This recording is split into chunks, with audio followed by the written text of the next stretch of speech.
Codeine cough syrup मामले से जुड़े हुए हर सवाल का जवाब दिया। विधानसभा में सबूत पेश किए और समाजवादी पार्टी को आड़े हाथ हो लिया। योगी आदित्यनाथ ने बताया कि कफ सिरप घोटाले की गहराई से जांच हो रही है। अब तक 77 लोग पकड़े जा चुके हैं। किसी भी दोषी को बख्शा नहीं जाएगा। और इसके बाद योगी आदित्यनाथ ने यह कहकर चौंका दिया कि पकड़े गए आरोपियों के बैकग्राउंड में जाने पर उनका कोई ना कोई नाता, कोई ना कोई लिंक समाजवादी पार्टी से जुड़ रहा है। योगी आदित्यनाथ ने विधानसभा में आरोपियों की तस्वीरें दिखाई, घोटाले में शामिल किरदारों के नाम बताए, केस में शामिल समाजवादी पार्टी के नेताओं का खुलासा किया। और फिर योगी आदित्यनाथ ने घोटाले में शामिल लोगों के खिलाफ बुलडोजर एक्शन की चेतावनी भी दी। योगी ने कहा कि जब सरकार की कार्रवाई फाइनल स्टेज में पहुंचेगी तो आप में से कई लोग फातिहा पढ़ने आएंगे, लेकिन सरकार उन्हें फातिहा पढ़ने लायक भी नहीं छोड़ेगी। मैं आपको योगी आदित्यनाथ का यह फायरब्रांड अंदाज दिखाऊं, उससे पहले आपको यह बता दूं कि आज उत्तर प्रदेश के कफ सिरप इलाके में क्या क्या, इस मामले में क्या क्या डेवलपमेंट हुए। केस की जांच की आंच समाजवादी पार्टी के नेताओं तक पहुंच गई। आज कुछ नए नाम सामने आए। इनमें पहला नाम है समाजवादी पार्टी के फ्रंटल ऑर्गेनाइजेशन लोहिया वाहिनी के नेता मिलिंद यादव का। पता चला कि मिलिंद यादव के कफ सिरप केस के मुख्य आरोपी शुभम जायसवाल के साथ कारोबारी रिश्ते थे। शुभम जायसवाल की शैली ट्रेडर्स नाम की इस फर्म के ड्रग लाइसेंस और जीएसटी रजिस्ट्रेशन के दस्तावेजों में मिलिंद यादव का ही मोबाइल नंबर है। इसके अलावा समाजवादी युवजन सभा के नेता अमित यादव का नाम भी इस केस में सामने आया है। आरोप है कि अमित यादव जायसवाल का बिजनेस पार्टनर था। मिलिंद और अमित यादव के जायसवाल परिवार के खातों में इलीगल ट्रांजैक्शन के सबूत भी मिले हैं। कफ सिरप केस के सामने आने के बाद से ही समाजवादी पार्टी और अखिलेश यादव लगातार योगी पर हमला कर रहे थे। अब तक योगी आदित्यनाथ इस मुद्दे पर खामोश थे, लेकिन आज उन्होंने मोर्चा संभाला और समाजवादी पार्टी को बैकफुट पर भेज दिया। मुख्यमंत्री ने कहा कि यूपी पुलिस की वजह से यह मामला सामने आया। कोई भी अपराधी बच नहीं पाएगा, लेकिन जब सरकार एक्शन लेगी तो उसकी तकलीफ समाजवादी पार्टी के नेताओं को महसूस होगी। शैली ट्रेडर के शुभम जायसवाल का प्रदेश सचिव समाजवादी युवजन सभा और कैंट वाराणसी से समाजवादी पार्टी के उम्मीदवार अमित यादव से व्यापारिक साझेदार है। अमित यादव की फोटो अखिलेश यादव के साथ तो है ना? ये तो है ना? ये फोटोग्राफ्स इस बात को बताता है कि अमित यादव समाजवादी पार्टी के युवजन सभा से जुड़ा हुआ है, आपका पदाधिकारी है और आप इसको डिनाई नहीं कर सकते। सच कड़वा होता है, आप सच को सुनने के आदी नहीं हैं, ये हम भी जानते हैं। इसीलिए कफ सिरप की इलीगल डाइवर्जन और उसके अवैध तस्करी में आपसे जुड़े हुए नेता लिप्त हैं। मिलिंद यादव जो शुभम जायसवाल का ही व्यापारिक साझेदार है, मिलिंद यादव के फोन नंबर शैली ट्रेडर के ड्रग लाइसेंस और जीएसटी रजिस्ट्रेशन में अंकित हैं। अमित यादव और मिलिंद यादव के खातों से शुभम जायसवाल और उसकी पत्नी के खातों से लेन देन भी आए हैं।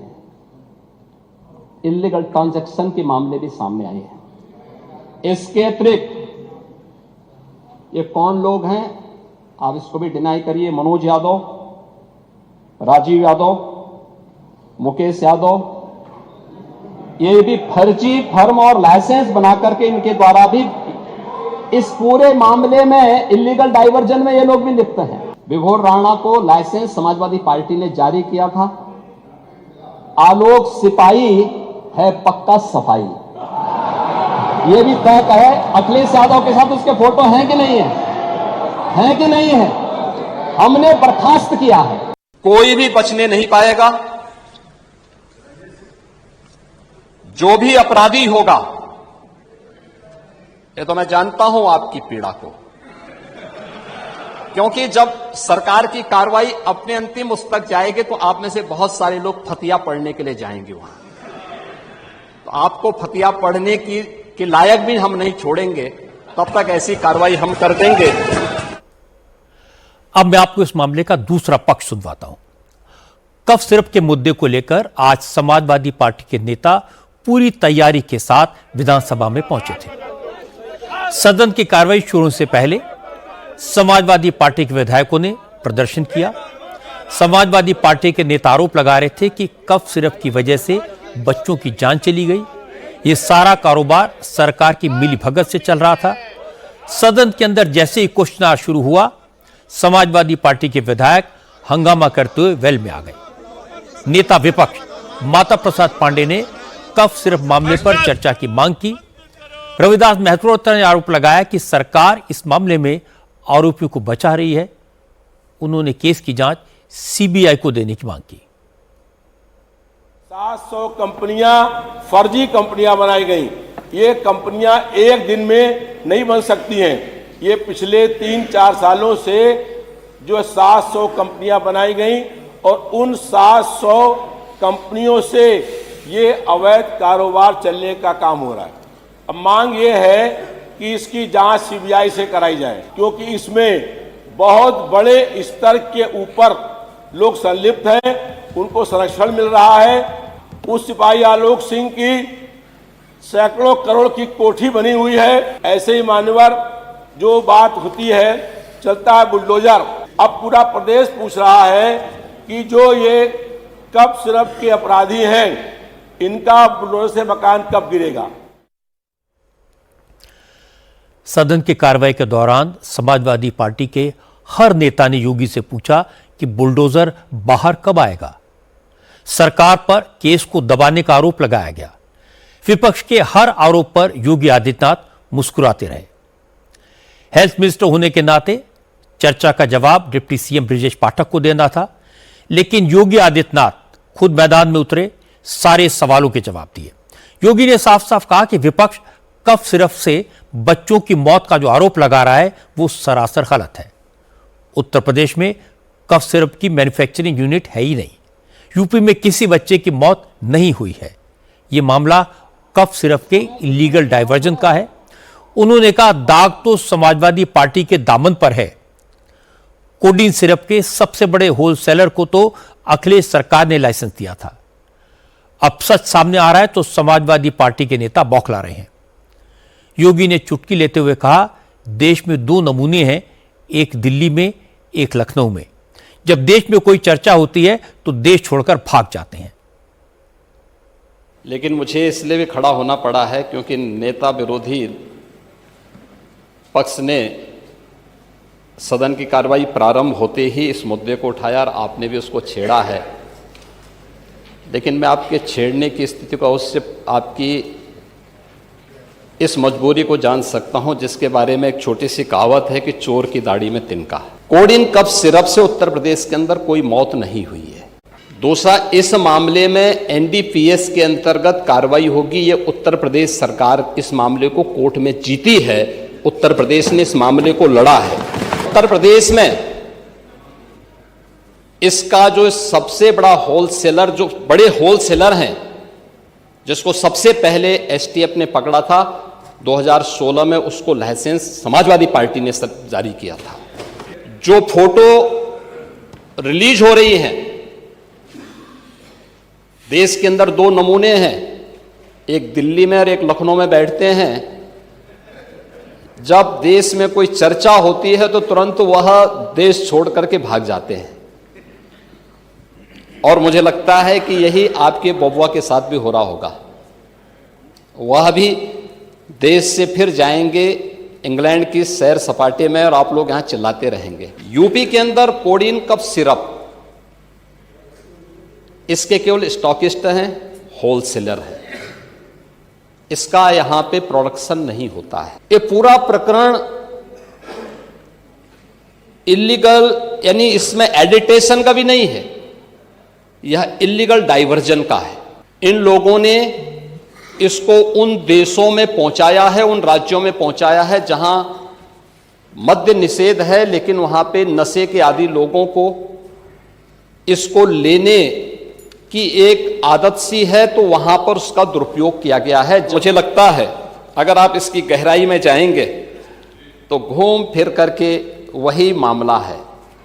कि वो कहीं ना कोई समाजवादी पार्टी से जुड़ा हुआ नेता या उनसे जुड़ा हुआ कोई ना कोई व्यक्ति उसकी चपेट में आता है। और इलीगल ट्रांजैक्शन भी जो हुआ है वह भी आपकी लोहिया बहाने के एक पदाधिकारी के अकाउंट के माध्यम से हुआ है। इस मामले में कोई भी अपराधी छूटने नहीं पाएगा और चिंता मत करिए, समय आने पर बुलडोजर एक्शन भी, उसकी तैयारी भी रहेगी, उस समय चिल्लाना मत। जिस कोडीन कफ सिरप केस को लेकर यूपी की राजनीति इतनी गर्म है, उसकी बैकग्राउंड में आपको बता देता हूं। असल में यह मामला नकली दवा का नहीं है, गैर कानूनी तरीके से स्टॉक करने और सप्लाई का है। कोडीन कफ सिरप को इलीगल तरीके से नशे के बाजार में पहुंचाया जा रहा था। असल में कफ सिरप में मिलाया जाने वाला कोडीन नशे के लिए इस्तेमाल किया जा रहा था। माफियाओं ने सुपर स्टॉकिस्ट से लेकर रिटेलर तक की सप्लाई चेन बनाई हुई थी। यह माफिया इसे देश के कई राज्यों तक, यहां तक कि विदेशों में भी सिरप को डाइवर्ट किया जा रहा था। असल में इस मामले का मुख्य आरोपी है वाराणसी का शुभम जायसवाल। शुभम जायसवाल फर्जी फर्म बनाकर कफ सिरप कंपनियों से खरीदता था, फर्जी खरीद बिक्री के बिल बनाकर इसे स्मगलर्स को बेच देता था और करोड़ों का मुनाफा कमाता था। नोट करने वाली बात यह कि ये फर्म्स देश के 7 राज्यों में बनाई गई थी।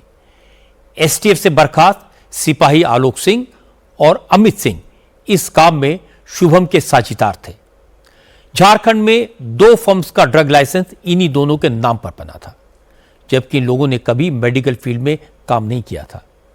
लेकिन फर्जी सर्टिफिकेट लगाकर दोनों का ड्रग लाइसेंस बनवाया गया। इंटरेस्टिंग बात है कि यूपी के कई जिलों के मेडिकल स्टोर्स में कोडीन कफ सिरप की सप्लाई दिखाई गई, जबकि हकीकत में ये मेडिकल स्टोर एग्जिस्ट ही नहीं करते थे। कफ सिरप को गाजियाबाद, सोनभद्र, वाराणसी, लखनऊ जैसे जिलों में बने वेयर हाउसेज में स्टॉक किया जाता था और फिर इन्हें इलीगल तरीके से अलग अलग राज्यों में भेज दिया जाता था। यह कारोबार हजारों करोड़ का था। इस मामले का मुख्य आरोपी शुभम जायसवाल दुबई फरार हो गया है, जबकि उसके पिता भोला जायसवाल, आलोक सिंह, अमित सिंह को पुलिस ने गिरफ्तार कर लिया है। कोडीन कफ सिरप तो खांसी के इलाज के लिए है, लेकिन इसमें नशा होता है। लगातार इसका सेवन करने से इसकी लत लग जाती है। इसी कारण नारकोटिक ड्रग्स के तहत इसे कंट्रोल किया जाता है। नशा होने के कारण मार्केट में कोडीन कफ सिरप की काफी डिमांड बढ़ गई थी। माफिया पैसा कमाने का ऐसा कोई मौका नहीं छोड़ते और यूपी में यही काम हुआ। यहां कफ सिरप गैर कानूनी तरीके से स्टोर किया गया और नशे के बाजार तक पहुंचाया गया। जिसने भी यह पाप किया है उसे इसकी कड़ी सजा मिलनी चाहिए। इस बात की परवाह नहीं की जानी चाहिए कि इस माफिया का पॉलिटिकल कनेक्शन क्या है, क्योंकि ऐसे लोग सियासत में कोई ना कोई कनेक्शन निकाल ही लेते हैं। योगी आदित्यनाथ पर कई दिन से आरोप लगाए जा रहे थे और वो खामोश थे। कुछ लोगों ने इसका गलत मतलब निकाल लिया। आज योगी आदित्यनाथ ने विधानसभा में सबूत दिखाए और बाजी पलट दी।